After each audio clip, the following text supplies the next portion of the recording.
back with the City of Ember, and it's super exciting because we only have 2 chapters left. This is chapter 19 called A World of Light, and when we left off, Lena and Dune found a passageway. They don't know where it leads, but they think it's something good, so we'll find out.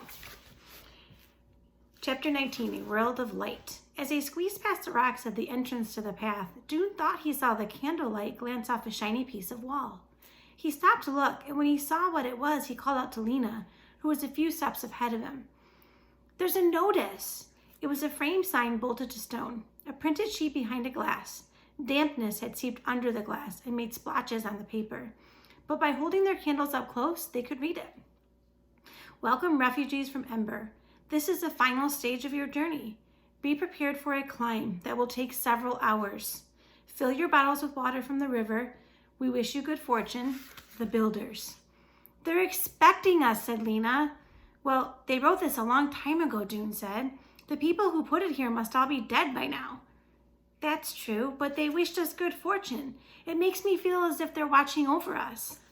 "Yes, and maybe their great-great-great-great-grandchildren will be there to welcome us." Encouraged, they started up the path. Their candles made only a feeble glow, but they could tell that the path was quite wide.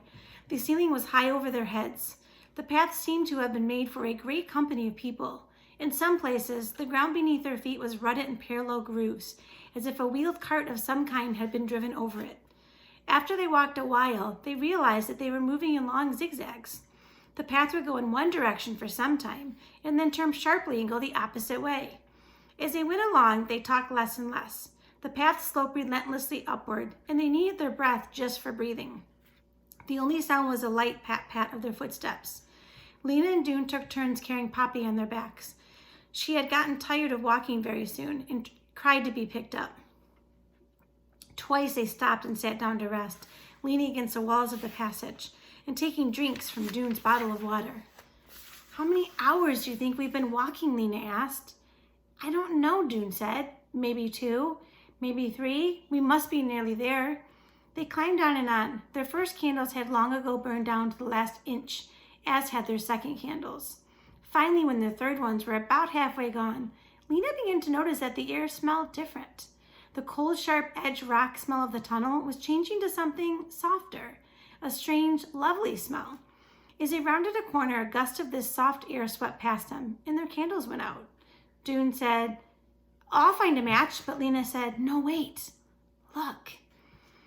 They were not in complete darkness. A faint haze of light shone in the passage ahead of them. "It's the lights of the city," breathed Lena. Lena set Poppy down. "Quick, Poppy," she said, and Poppy began to trot, keeping close at Lena's heels. The strange, lovely smell in the air grew stronger.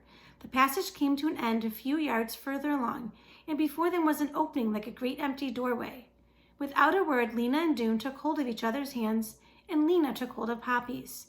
When they stood in the doorway, they looked out.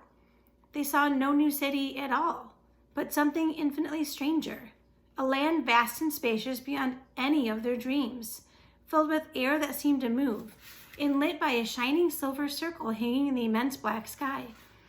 In front of their feet, the ground swept away in a long, gentle slope. It was not bare stone, as in Ember. Something soft covered it, like silvery hair, as high as their knees. Down the slope was a tumble of dark, rounded shapes, and then another slope rose beyond that. Way off into the distance, as far as they could see, the land lay in rolling swells, with clumps of shallow in the low places between them. "Dune!" Lena cried. "More lights!" She pointed at the sky. He looked up and saw them, hundreds and hundreds of tiny flecks strewn like spilled salt across the blackness. "Oh," he whispered. There was nothing else to say. The beauty of these lights made his breath stop in his throat. They took a few steps forward. Dune bent to feel the strands that grew out of the ground, almost higher than Poppy's head. They were cool and smooth and soft, and there was a dampness on them. "Breathe," said Lena. She opened her mouth and took in a long breath of air. Dune did the same. "It's sweet," he said, "so full of smells." They held their hands out to feel the long stems as they waded slowly through them. The air moved against their faces and in their hair. "Hear those sounds?" said Dune. A high, thin chirping sound came from somewhere nearby. It was repeated over and over like a question. "Yes," said Lena. "What could it be?" "Something alive, I think." Maybe some kind of bug. A bug that sings? Lena turned to Dune. Her face was shadowy in the silver light. It's so strange here, Dune, but I'm not afraid. I'm not either. It feels like a dream. A dream, yes. Maybe that's why it feels familiar. I might have dreamed about this place. They walked until they came to where the dark shapes billowed up from the ground. These were plants, they discovered, taller than they were, with stems as hard and thick as the walls of a house, and leaves that spread out over their heads. On the slope beside these plants, they sat down. Do you think there is a city here somewhere? Lena asked, or any people at all? I don't see any lights, Dune said, even far off. But with this silver lamp in the sky, maybe they don't need lights. Dune shook his head doubtfully. People would need more light than this, he said. How could you see well enough to work? How could you grow your food? It's a beautiful light, but not bright enough to live by. Then what shall we do if there's no city and no people? I don't know. Dune didn't feel like thinking. He was tired of figuring things out. He wanted to look at this new world and take in the scent of it and the feel of it and figure things out later. Lena felt the same way. She stopped asking questions. Poppy was in her lap and gazed in silence at the glimmering landscape.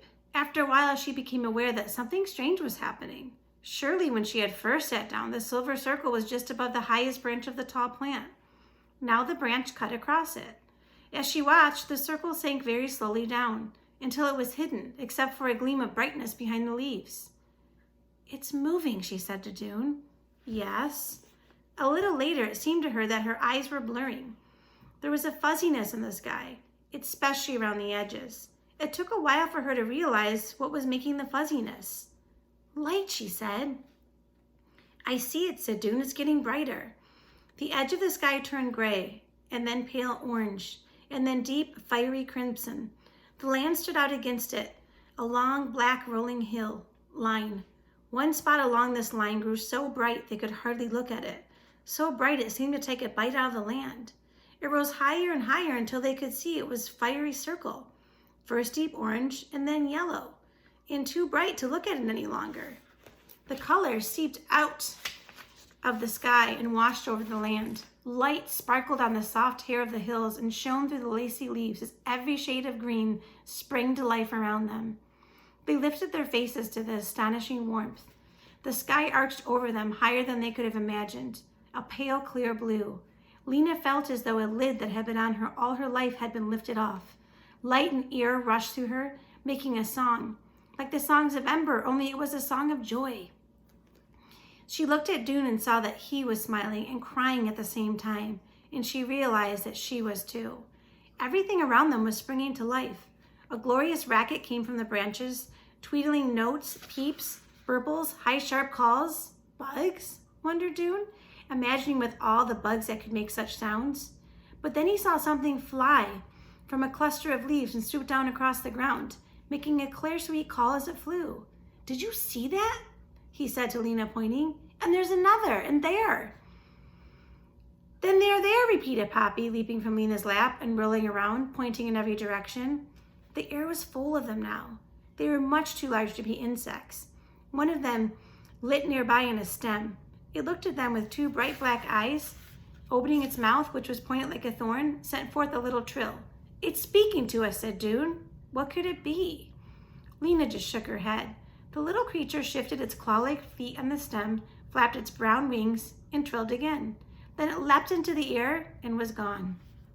They leapt up too and threw themselves in exploration. The ground was alive with insects, so many that Dune just laughed in helpless wonder. Flowers bloomed among the green blades, and a stream ran at the foot of the hill. They roamed over the green-coated slopes, running, sliding, calling out to each other with each new discovery until they were exhausted. Then they sat down by the entrance to the path to eat what was left of their food. They untied Dune's bundle, and Lena suddenly cried out, "The book! We almost forgot the book!" There it was, wrapped in its blotched green cloth. "Let's read it out loud while we eat," said Dune. Lena opened the fragile notebook and laid it on the ground in front of her. She picked up a carrot with one hand, and with the other, she kept her place on the scribbled page. This is what she read. And that's the end of the chapter. And the next chapter, the last chapter, is called The Last Message.